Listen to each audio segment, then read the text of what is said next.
Assalamualaikum warahmatullahi wabarakatuh. Sebelumnya, izinkan kami memperkenalkan diri. Nama saya Muhammad Rizky Hadiningrat, absen 16. Saya Muhammad Satria, absen 17. Saya Muhammad Dadan, absen 18. Kami dari kelompok 6 akan mempresentasikan sebuah materi tentang penyimpangan tauhid.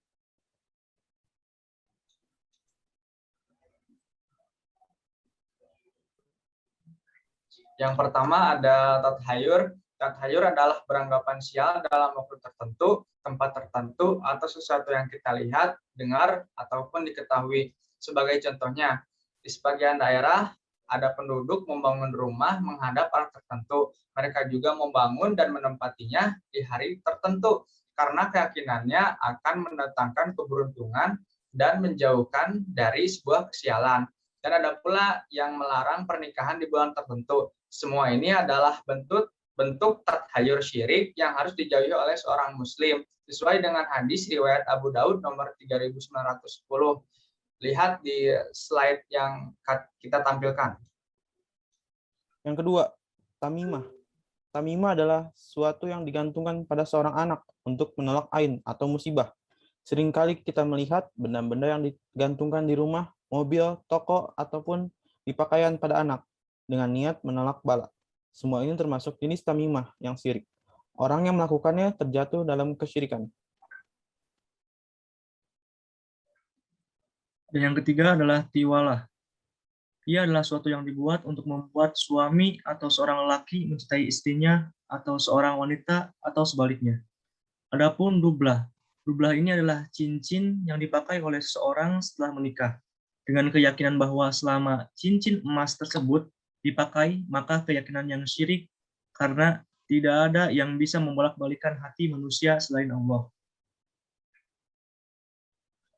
Yang menyerupainya orang kafir. Haram hukumnya bisa juga terjatuh ke dalam kesyirikan jika dia berkeyakinan bahwa cincin itu bisa menjadi sebab langgengnya pernikahan.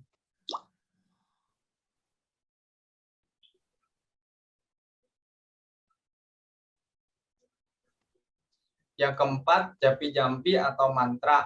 Yang dimaksud jampi-jampi atau mantra adalah ruqyah, bacaan-bacaan yang syirik yang mengandung permintaan bantuan kepada jin. Adapun ruqyah yang dibenarkan oleh syariat Islam yaitu ruqyah yang memenuhi 3 syarat berikut. Yang ke-1, bacaan dari Al-Qur'an, contohnya as-sunnah atau doa-doa yang baik. Yang kedua, menggunakan bahasa Arab yang bisa dimengerti apa maksudnya. Yang ketiga, diyakini hanya dilakukan dengan semata-mata dan tidak bisa terpengaruh apapun selain dengan kehendak Allah Subhanahu wa taala.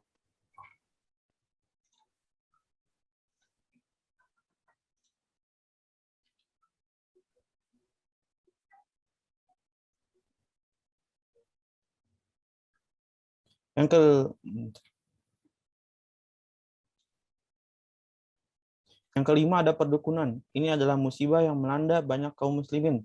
Banyak orang yang menjadi pelanggan dukun dalam keadaan senang ataupun susah. Padahal ancaman bagi dukun dan yang mendatanginya sangatlah besar. Asy-Syaikh Muhammad bin Shalih Al-Utsaimin menegaskan bahwa mendatangi dukun ada beberapa rincian hukum. Yang pertama, datang dan bertanya kepadanya, maka tidak diterima sholatnya 40 hari. Yang kedua, datang bertanya kepadanya dan membenarkan ucapannya, maka ia telah ingkar kepada apa yang diturunkan kepada Rasulullah SAW. Dan datang untuk membongkar kesesatannya diperbolehkan. Adapun tentang kafirnya dukun, Asy-Syaikh Hafiz bin Ahmad Al-Hakami menyebutkan 9 alasan kafirnya dukun. Di antara yang beliau sebutkan adalah bahwa seseorang dukun telah menjadi wali setan. Untuk hadisnya terdapat pada slide.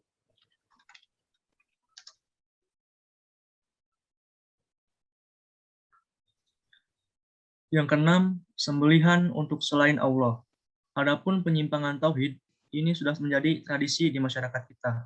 Bahkan sangat susah sekali untuk dihilangkan. Dengan alasan hal ini sudah menjadi tradisi nenek moyang mereka, padahal hal ini dapat merusak bahkan membatalkan tauhid mereka.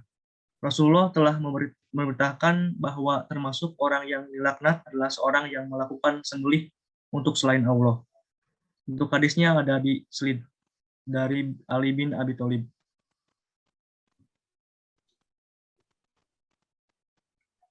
Di antara sembelih yang dipersebabkan untuk selain Allah adalah berbagai untuk sembelihan untuk jin. Yang pertama, larung atau sedekah laut. Di antara sembelih syirik adalah pembelihan tahunan yang dipersembahkan untuk selain Allah, baik untuk laut, sungai, gunung, maupun yang lainnya. Yang kedua, sembelih untuk pengantin. Di sebagian tempat ada sebuah tradisi menyembelihan ketika ada pernikahan. Kedua mempelai diperintahkan untuk menginjakkan kedua kaki mereka di darah sembelihan tersebut sebelum memasuki rumahnya. Dan yang ketiga, sembelih untuk rumah baru. Di sebagian daerah ketika telah selesai membangun rumah, mereka menyembelih seekor hewan, sebagai mereka bahkan menanam kepala hewan tersebut di rumah barunya. Ini juga termasuk sembelih yang syirik.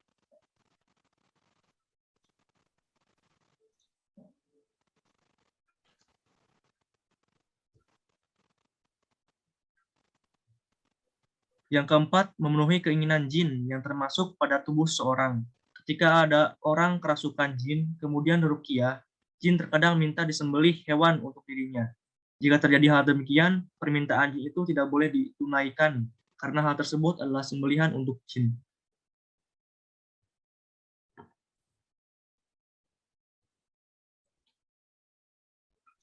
Dan di sini kita akan menjelaskan beberapa penyebab dari penyimpangan tauhid. Yang pertama ada penyakit riya. Kelemahan ini pun disinyalir oleh Allah sendiri di dalam Al-Quran sebagai peringatan bagi manusia, sebagaimana firman Allah. Sesungguhnya proses terjadinya manusia membuatnya tidak stabil. Bila mendapatkan kegagalan, lekas berputus asa. Bila mendapatkan kemenangan, cepat menepuk dada. Yang kedua, tertera pada Al-Ma'arij ayat 19 sampai dengan 21. Yang kedua, penyakit ananiah atau egoisme. Kemungkinan kedua bagi mereka yang belum stabil sikap pribadinya. Selain sikap riya, ialah manusia menempuh jalan pintas. Rasa tidak pasti tadi di atasnya dengan mementingkan diri sendiri. Namun sifat ini tidak akan tumbuh di dalam pribadi yang mau beribadah, ihsan dan khusyuk. Yang ketiga, penyakit takut dan bimbang. Rasa takut ini biasanya timbul terhadap perkara yang akan datang yang belum terjadi. Adapun cara mengatasi rasa takut ini ialah dengan tawakal. Artinya mewakilkan perkara yang kita takuti itu kepada Allah Subhanahu wa taala. Maka Allah akan memberikan pemecahan masalah tersebut.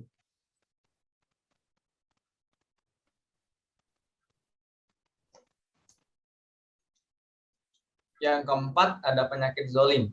Zolim bisa diartikan sebagai meletakkan sesuatu tidak pada tempatnya atau melakukan sesuatu yang tidak semestinya kita lakukan. Yang kelima, penyakit hasad atau dengki. Hasad tumbuh di hati seorang apabila ia tidak senang kepada keberhasilan orang lain. Sikap ini biasanya didahului oleh sikap yang menganggap diri paling hebat dan paling berhak mendapatkan segala yang terbaik. Sehingga jika kita melihat ada orang lain yang kebetulan lebih beruntung, ia merasa tersaingi. Sekian dari kelompok kami, mohon maaf bila ada kesalahan dan mohon koreksinya di dalam sesi diskusi ataupun sesi tanya jawab. Wassalamualaikum warahmatullahi wabarakatuh.